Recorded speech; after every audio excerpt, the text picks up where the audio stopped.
هنا غابة بلغراد الشهيرة في اسطنبول، أحد الأماكن الثلاثة التي بدأت الشرطة التركية تفتش فيها عن جثة أو بقايا جثة خاشقجي بعدما لم يتم العثور على أي من ذلك في القنصلية السعودية أو في منزل القنصل السعودي. الشرطة حضرت اليوم وقامت بتفتيش عدة نقاط في هذه الغابة الكثيفة التي تمتد لعشرات الكيلومترات، بناء على كاميرات المراقبة وإفادات شهود العيان التي شاهدت سيارات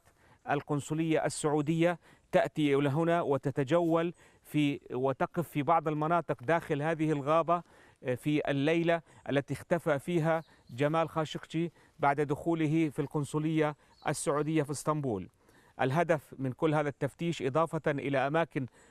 أخرى مثل بندك ويلوى هو محاولة العثور على جثة خاشقجي أو بقايا جثة خاشقجي، حتى وإن كانت هذه التحركات لسيارات القنصلية تحركات مخادعة، إلا أن الشرطة قامت بالتفتيش وستواصل عملية التفتيش وستظهر النتائج لاحقا. عمر خشرم، الجزيرة، غابة بلغراد، اسطنبول.